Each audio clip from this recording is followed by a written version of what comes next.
And there are now 16 days left until those treaty talks begin in Copenhagen. All eyes, of course, as you heard Ivo de Boer said, are on the U.S. right now. The world's largest energy user, the world's largest carbon emitter per capita. The U.S. still refuses, or has refused in the past, to join the Kyoto Protocol, but President Obama now wants this country to be part of the next round of global action. Our executive editor, Margaret Ryan, is joining us now on more about where things stand on the road to Copenhagen, and also a different perspective, Margaret, in terms of what we're seeing going forward in the latest round of apparently upbeat assessments. Apparently so. Yeah, Tyler, I think it's clear that no final treaty is coming out of Copenhagen. The issue is what accords can be reached that will lead to a treaty during 2010.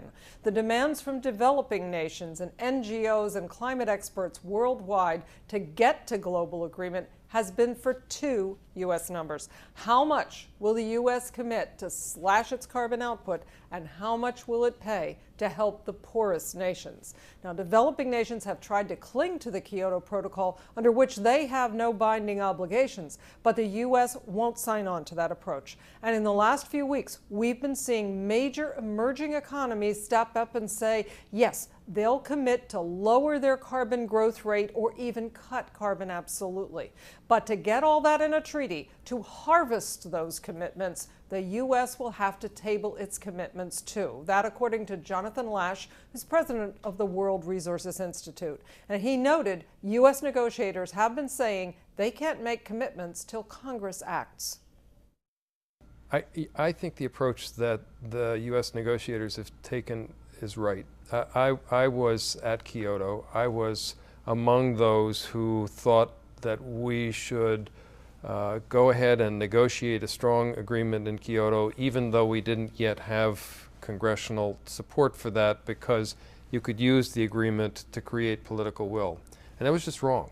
It backfired. It didn't work at all. So this time, U.S. negotiators are saying, we want an agreement. The U.S. will be a participant. We intend to come forward with commitments, but we're not going to come forward with any commitment that we aren't certain that we can implement. And that certainty requires that our Congress act first. And that begs the question, can Congress act in time to keep the Copenhagen process going? Now, I asked Lash, does he think Congress can pass a climate bill in the first half of 2010? I do.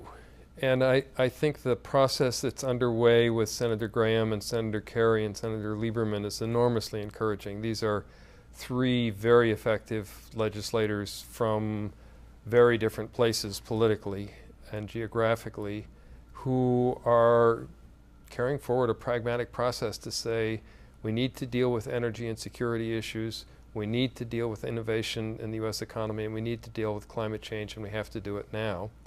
And I think that's exactly the right process, and I think it will bear fruit.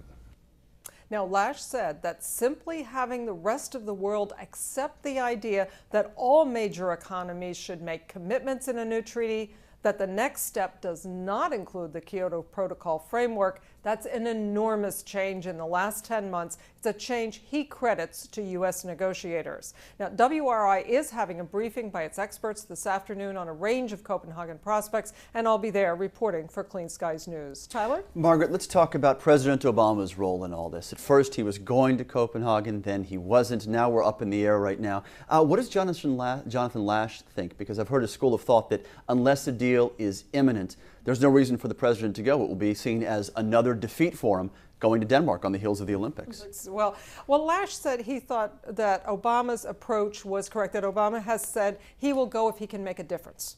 So that is really going to be the measure. If he can contribute something to getting to a deal, he says he'll show up.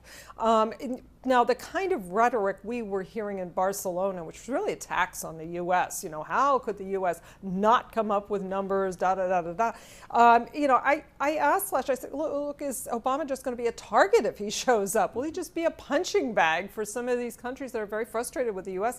And, Lash said that would be a real mistake for the rest of the world. If Obama shows up in good faith, tries to accomplish something, gets nothing but beaten up, and sort of handed his hat, it'll only ensure that it turns the U.S. against the whole process and the world. And where will the world be then? They won't get anything from the U.S. Well, what does Lash think about the prospects for an actual treaty, something firm in Copenhagen? And I ask because one of the lead climate negotiators for the U.S. is Jonathan Pershing, whose last position was working for Jonathan Lash at WRI.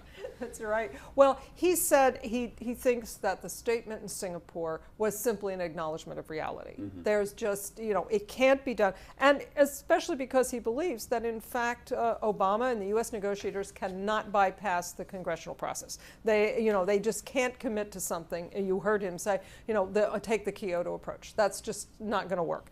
He said, success is going to be a series of accords that keep the negotiation, settle whatever can be settled, but keep the negotiations going into 2010 so that a binding treaty can be concluded once the U.S. Congress has acted. He said he has the avalanche theory. He said it looks so hard now, but once some of the top countries fall into place, if the U.S., China, the EU, for instance, all come in and say, here's our agreement, the rest of it's going to follow up pretty quickly. So he's looking to the biggest boulders at the top, of the absolutely. mountain. Final question, Margaret. I'm curious about what he said regarding the fatal flaw, so to speak, for the Kyoto Protocol. What has changed between then and what we're potentially looking at in Copenhagen, in your mind, that makes it different and perhaps more viable? Well, it's not. I mean, the point is that the Kyoto Protocol is in effect off the table.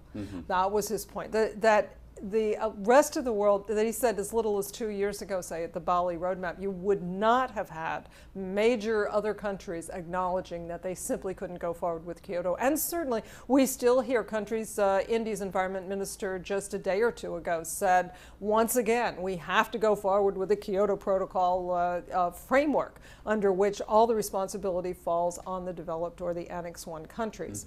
But it just, that approach will not make it in the U.S. It just doesn't play in Peoria.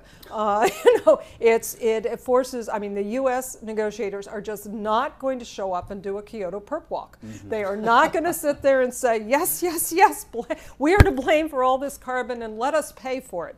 That's not, and you guys are fine. That's not going to happen, particularly with the numbers that have been coming out since, in the 15 years since Kyoto was negotiated, or I'm sorry, 12 years, that show the big emerging economies are becoming bigger and bigger and bigger emitters. It's obvious you cannot get to the carbon cuts needed if those emerging economies are not actively part of, reducing carbon emissions. So, the Kyoto Protocol just is outdated, essentially, in terms of the reality of emissions, and it just is not going to make it, it doesn't play in Peoria. People aren't going to say, my grandfather burned too much coal and therefore I owe you something. That approach, which is basically the basis of the Kyoto Protocol, our civilizations for 100, 150 years have been putting up carbon, and so therefore we owe the rest of the world. It doesn't play here.